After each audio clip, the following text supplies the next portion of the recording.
홈카페를 시작하면 가장 대표적인 고민 중에 하나가 바로 원두 고르기죠. 다양한 나라의 원두, 블렌드, 싱글 오리진 등 고민스러운 것들이 정말 많습니다. 찾아보기 귀찮은 분들은 리뷰가 많은 제품을 구매하기도 하죠. 근데 생각보다 별로인 커피를 받아서 당황한 적 있으시지 않나요? 오늘 이야기하고 싶은 내용은 크게 세 가지입니다. 첫 번째, 고소한 원두, 산미 있는 원두는 어떻게 구별할까입니다. 두 번째, 커피를 구매할 때 반드시 알아야 할 원칙입니다. 세 번째, 커피를 어디에서 구매하는 것이 좋을지, 각각의 장단점은 무엇인지 이야기해 보겠습니다. 첫 번째 주제입니다. 내가 원하는 맛의 커피를 어떻게 구별할까입니다. 오늘 주제와 같이 고소한 원두를 구매하시는 분들은 섬세한, 우아한, 꽃향과 같은 부드러운 표현이나 레몬, 자몽, 라임, 베리류와 같은 과일 표현이 있는 원두는 피해야 합니다. 우리가 원하는 고소한 원두의 대체적인 표현은 초콜릿, 캐러멜, 견과류, 흑설탕과 같이 고소함이나 단맛이 표현된 것을 구매해야 합니다. 대부분 원두를 판매하고자 할 때 원두를 볶는 로스터는 원하는 방향을 가지고 콩을 볶습니다. 요리사와 마찬가지죠. 그래서 그 결과물을 판매할 때 나는 이런 맛이 나는 것을 판매해요 라는 표현을 하는데, 산미가 상상되는 표현을 했다면 고소함과는 멀어집니다. 또 한 가지는 로스팅 정도를 확인하는 것입니다. 생두에 열을 가해서 원두를 만듭니다. 그리고 이 과정에서 얼마나 열을 가하느냐에 따라서 우리는 라이트, 미디움, 다크로 구분합니다. 말 그대로 얼마나 열을 가하고 볶았는지에 따라서 구분하기 쉽도록 단계를 설정한 거죠. 여기서 우리는 최소한 미디움 이상의 원두를 선택해야 고소함을 느낄 수 있습니다. 라이트 로스팅과 같이 가볍게 로스팅한 경우에는 산미가 살아있으며 원산지 고유의 개성이 잘 드러납니다. 물론 산미 있는 원두를 좋아하시는 분들은 반대로 미디움 이하의 원두를 선택해야겠죠. 원두는 볶을수록 산미가 줄어들고 쓴맛과 바디감이 강해집니다. 물론 너무 볶은 원두 중에서 고소함을 넘어서 쓴맛만 나는 커피가 있을 수 있으니 주의해야 합니다.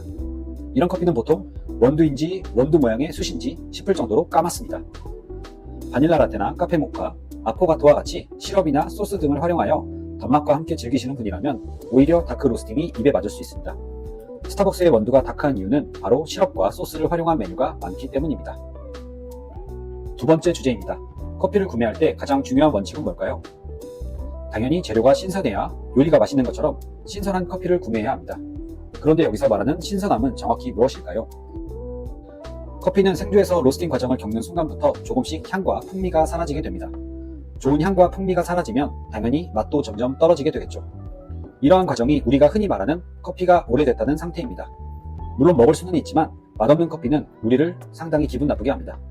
그렇기 때문에 신선한 커피를 구매하는 것이 중요합니다. 보통 커피 봉투를 확인해 보시면 로스팅 날짜가 표시되는 경우가 대부분이며, 마트에서 판매되는 커피를 구매하시는 경우에는 소비기한 또는 연장 소비기한이라는 표시가 있을 겁니다. 이건 보통 로스팅한 후에 12개월 또는 24개월 뒤에 날짜가 찍혀있게 마련입니다. 즉 언제 로스팅 되었는지는 소비자가 알 수 없다는 것이고, 그만큼 신선도를 확인할 수 없다는 말입니다. 그렇기 때문에 원두를 추천하는 영상들을 보시면 마트에서 구매하는 것을 권장하지 않는 가장 큰 이유가 됩니다.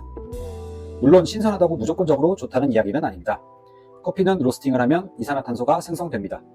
커피 봉투에 있는 밸브를 통해서 이 가스가 배출되게 되죠. 커피 머신으로 에스프레소를 즐기시는 경우에는 신선한 커피가 오히려 추출이 어려울 수 있습니다. 고압에서 추출하면 이산화탄소가 더욱 과도하게 분출되어 추출이 꿀렁꿀렁 되는 경우가 이 때문입니다. 그래서 카페에서는 로스팅 후에 7일이나 14일 정도 숙성을 시킨 후에 사용을 하게 됩니다. 하지만 드립커피나 필터커피로 즐기시는 경우에는 비교적 신선한 상태에서도 좋은 결과물을 만들 수 있습니다. 보통 로스팅 후 하루나 이틀 정도가 지나면 추출하기 수월한 상태가 됩니다. 물론 시간이 조금 더 지나도 추출 안정성은 좋아지는 편입니다. 대체로 로스팅 후 11일 사이가 커피가 가장 좋은 맛을 보여주는 구간이라고 생각하시면 됩니다. 그리고 반드시 이야기해야 할 것이 있습니다. 바로 분쇄 원두와 홀빈 중에 어떤 것을 구매해야 하는가입니다. 저는 당연히 홀빈으로 구매하는 것을 추천합니다. 그 이유는 첫째는 신선함입니다. 분쇄 원두는 원두 봉투에 담아서 문제가 안 된다고 생각하시지만 봉투를 여는 순간 공기가 들어가기 때문에 향과 풍미가 사라지게 됩니다. 그런 상태의 분쇄 원두는 하루에서 이틀 정도가 맛있게 즐길 수 있는 시간입니다. 그 이후에는 지출했던 가격만큼 커피와 맛을 즐기기가 어렵습니다. 하지만 원두 상태라면 보관할 때에도 오랫동안 신선함을 유지할 수 있습니다. 둘째는 분쇄하는 과정을 통해 더욱 커피의 만족도가 올라갈 수 있습니다. 무슨 이야기냐면 맛있는 커피를 판매하는 카페에 들어갔을 때 코에 자극하는 향긋한 커피의 향을 맡고 커피가 더 맛있게 느껴진 경험이 있으실 겁니다. 분쇄하면서 퍼지는 커피의 향은 홈카페의 가장 큰 즐거움 중 하나이니 놓치지 않으셨으면 좋겠습니다. 괜찮은 커피 그라인더가 궁금하신 분들은 아래 고정 댓글 영상을 보셔도 좋습니다. 홀빈으로 구매한 경우 신선함은 원두의 로스팅 정도에 따라 다르지만 라이트 및 미디엄 커피는 로스팅 후 4주에서 8주 정도까지 좋은 상태를 유지합니다. 다크 로스팅된 커피는 상대적으로 산화가 빠르기에 보통 4주 내에 소비하는 것이 좋습니다. 세 번째 주제입니다. 커피를 어디에서 구매하는 것이 좋은가입니다. 우리가 생각할 수 있는 구매처는 마트, 프랜차이즈 카페, 동네 로스터리 카페, 온라인 정도가 있습니다. 마트는 언제나 구매할 수 있다는 장점과 나의 생활 동선에서 크게 벗어나지 않는다는 접근성이 좋습니다. 또한 대량으로 판매되는 만큼 저렴한 가격에 구할 수 있다는 것도 장점이죠. 하지만 가장 큰 단점이 존재합니다. 앞에서 언급한 신선도가 많이 떨어집니다. 언제 볶아서 포장된지 모르는 제품을 구매하는 것입니다. 물론 가격만 보시는 분들에게는 최고의 선택이 될 수 있습니다. 프랜차이즈 카페나 동네 로스터리 카페가 그 차선책이 될 수 있습니다. 마트와 마찬가지로 접근성이 용이하고 마트의 신선함보다는 훨씬 우수하기 때문입니다. 여기에 직원 및 로스터가 있다면 나의 취향에 관해서 이야기를 하여서 좀 더 실패 없는 원두를 구매할 수도 있습니다.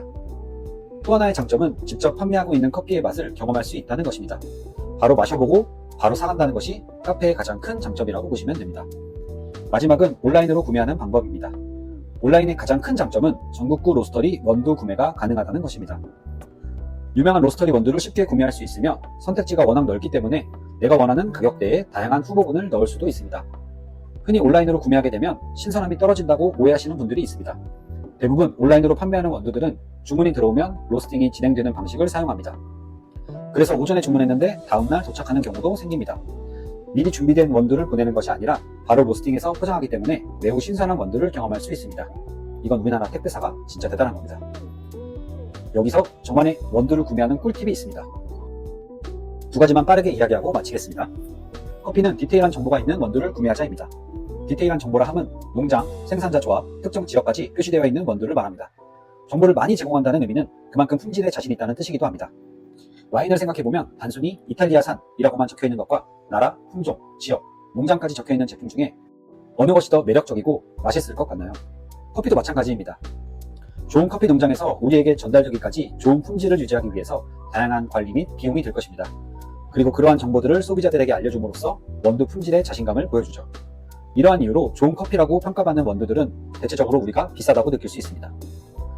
또 한 가지는 과일들이 그렇듯이 커피도 제철이 있다는 것입니다. 같은 음식이라도 제철 음식이 더 맛있다는 것은 분명합니다. 커피의 제철을 디테일하게 설명하는 것은 아닙니다. 내가 아는 로스터리 카페 중에서 커피의 종류가, 생두의 종류가 바뀌는 것을 확인해 보시기 바랍니다. 주기적인 변화가 있는 곳이라면 신선한 생두를 사용하는 긍정적인 신호가 됩니다. 마트에 365일 수박이 있다고 제철 수박만큼 맛있진 않으니까요. 오늘도 내 입맛에 찰떡인 원두를 고르는 방법과 유의사항, 구매 방법에 대해서 이야기해봤습니다. 다음에도 유익한 커피 정보로 도움을 드리는 코도치가 되겠습니다. 시청해주셔서 감사합니다.